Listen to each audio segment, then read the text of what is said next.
It is better to move slowly with the right people than to rush with the wrong ones. I did that and I've learned from that. Make sure you agree. Because if it's clear, there's no guessing. Guesswork costs a lot of money. Never send the full amount at once.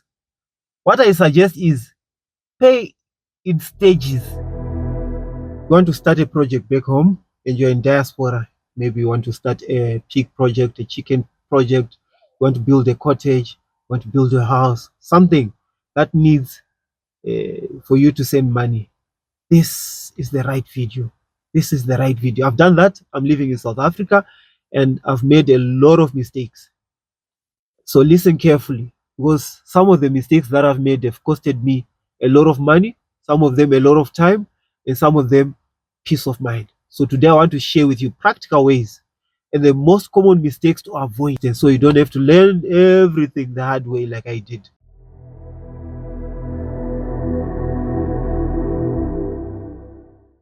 I wish someone had done a video like this before I started so I could learn these practical things to avoid.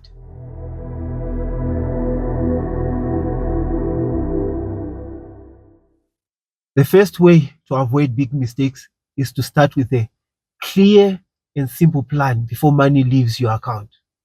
Decide exactly, if it's a cottage, what size the cottage is, what the cottage looks like, how many rooms, everything, the dimensions.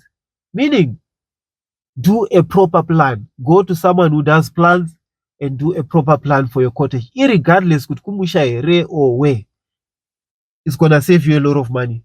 It's gonna save you a lot of money. I made that mistakes. We just drew a paper and we started, and I lost a lot of money because of that. So avoid that. Do a proper plan. Do quantity surveying. Look for a builder or 2 or 3. Do quantity surveying. Give them the plan. That's why the plan needs to be there. Give them the plan, so that from the plan they can quantify how many bricks they are needed, how many cement is needed, how many brick falls, everything. Let them write a whole list, and the quantities and the prices, you sort it out. The prices is not going to be their problem. The prices, you sort it out.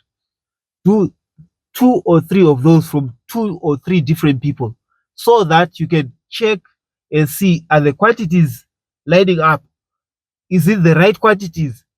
And just buy slightly a bit more, because some things come up when you're building. So slightly a bit more from the quantities, but at least you would have known the right quantity of things that you need. Also do quotations on the prices of the materials that you need. 2 or 3 quotations. Do 2 or 3 quotations, so that you can compare on the prices, so that before money leaves your account, you already know, that fabrics are costing 110 rand to 120 rand. Some starts from 90, but the average price is around 110 rand for 1,000 fabrics.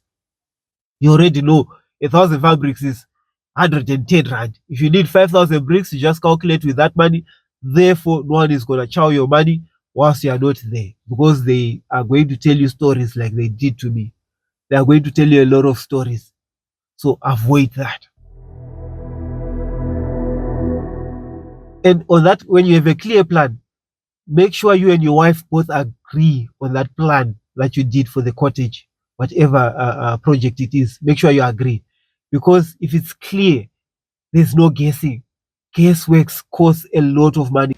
Damn! Guesswork is expensive, because the budget adds up 20 to 30% more when you are guessing, and things are not done correctly when you are guessing, and you have to redo. That's expensive. So prices rise when mistakes happen. That buffer will protect you. Simple, clear plan will protect you from that. Choose the right people. The second big area is the people you work with. Never give large amounts of money to someone you've not verified, someone you've not worked with, someone you don't know. Big no-no. First, my suggestion is give them a very small project to start with. Very small. A toilet or something. That they build that toilet and see from the way how they work, their behavior on the work, and the quality of work. And from there, then you can, give them their first job. Maybe the fencing, or just start with the foundation. Watch how they perform before you trust them with the whole cottage, with the whole project. It is better to move slowly with the right people than to rush with the wrong ones. I did that and I've learned from that. Control the money tightly, tightly like that. Control it tightly. Money is where people lose control. When you give them money, they end up spending with things that they don't even really need. So never do that. Never send the full amount at once.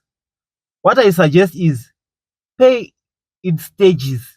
When you speak to that builder or that project manager, discuss, I want to build a cottage.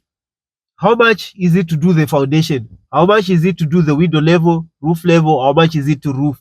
How much is it to plaster? And what's the total amount? Agree on the total amount.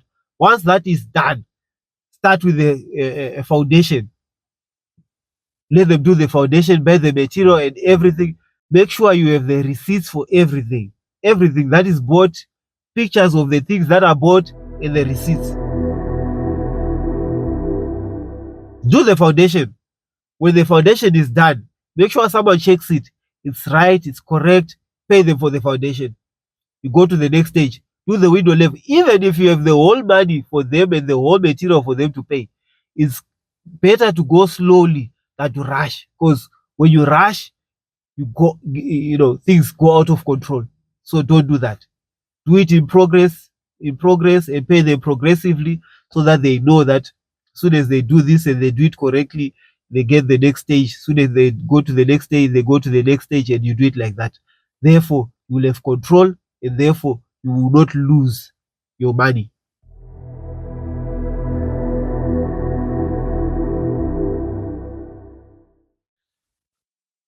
Get proper eyes on the ground since you're not there. Irregardless of what photos or anything, get someone who you trust to go and see, who's not gonna be touching the money or handling anything.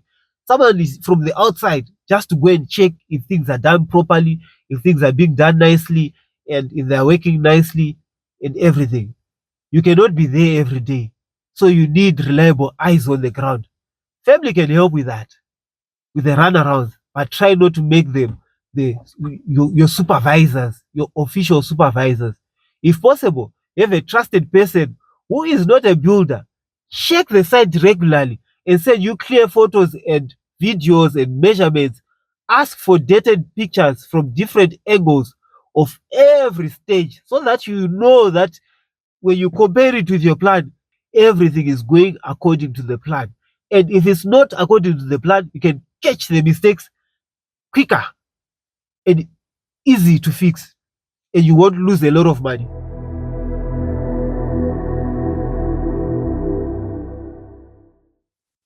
Be specific with the materials. Now, when you do your when you quantified your plan, the materials that you need, be specific. Don't just say 5,000 bricks, 100 cement, and quicksand, pit sand, river sand. Don't do that. On the bricks, be specific. You want farm bricks, you want face brick, whatever type of brick that you want, write it and be specific with it. That face brick, so much. Farm brick, so much. So that you know. Be specific. If it's the type of cement, there's a lot of cement. Be specific with the type of cement that you want. So that when you are specific, you talk to the builder, you agree on the materials in writing, and then, only then they can start. Then they can start. And you can't expect prices to change because you've agreed on the materials. If it's not the type of materials that you agreed on, then you can quickly catch it that no, this is not what you agreed on. You agreed on face brick. This is not face brick. Please go buy face brick. Return it, buy face brick. So that you are firm and you are, specific with what you want. That is normal. Build it into your planning when you are doing that. Include it into your planning so that you don't make mistakes. Common mistakes to watch closely. Here are the mistakes I want you to watch closely like a hawk from above. Watch them closely because these are very costly mistakes. Poor foundation or bad soil preparation. Ask for photos when they build trenches. Before they pour, ask for photos. Make sure that the trenches are done nicely, the depth is done nicely before they pour. So that when they pour, you know everything has been done nicely. You are doing a chicken coop, give them proper measurements. Ask for photos because when they do it, it's very difficult. It's already done. You can't move a building. You will have to break it down, and that's very costly. So give clear measurements and a simple sketch and check photos before they finish. If it's a fence, don't do fencing in the wrong place. When they do the holes and everything to do the fencing, make sure it's on the lines, make sure it's on the parameters that you've given them before they either build or pour the slabs or the cement on anything. Check, check, check. Because if they do it on the wrong place, it's very, very, very, very difficult and very expensive to rectify that. Builders who talk well but work slowly or disappear. Use staggered payment. No progress means no payment. Poor workmanship, check photos carefully and ask for corrections early whilst it is still easy to fix. Like I was saying, make a plan and agree with the builder. With the poor foundation, how much is it to do the foundation stage? How much is it to do the window level stage? The roof stage, how much is it to roof if they are the ones who are also roofing? How much is everything? How much is it to plaster? Now, do the totals, do everything in segments, right? Like foundation is so much, roof level, window level is so much, roof level is so much, roofing is so much. Agree on the prices, do the total, and let them start. When they pour the foundation, like I said, check the photos. If it's correct, then they can pour the foundation, do everything done, build the foundation, and everything done, pay them. Then they go to the next stage, window level, pay them when they are done. Next stage, roof level, pay them when they are done. Roofing, pay them.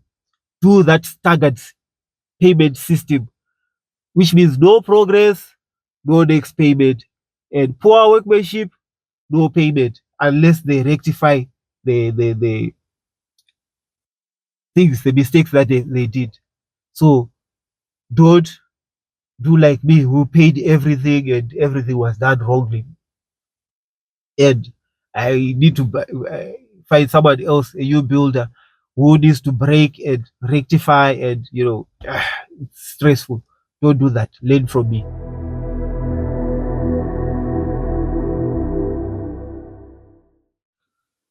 Protect your peace.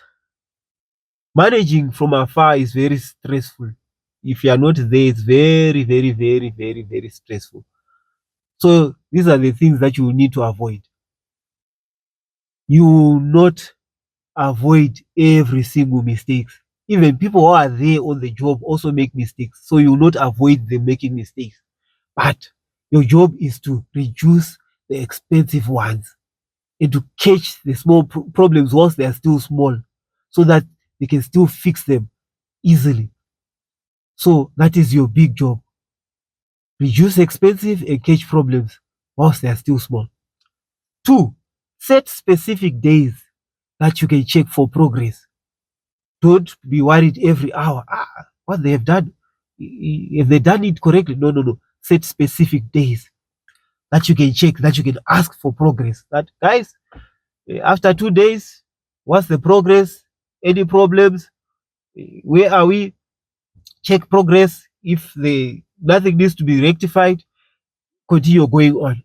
And also, if you are married, always consult with your wife. Always talk to your wife so that you don't carry the burden alone.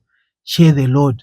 Share the load. Because the end goal that you need to keep reminding yourselves is a simple, solid place for your family, and that your family can call home. That is the end goal.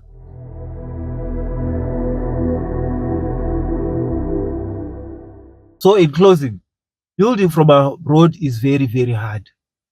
Mistakes will be made, and definitely mistakes will happen. Whether you are checking or you are not checking, mistakes will happen. But with a clear plan, careful people, staged payment, and regular checks, you can protect your money, your pocket, and your peace of mind better if you do it like that.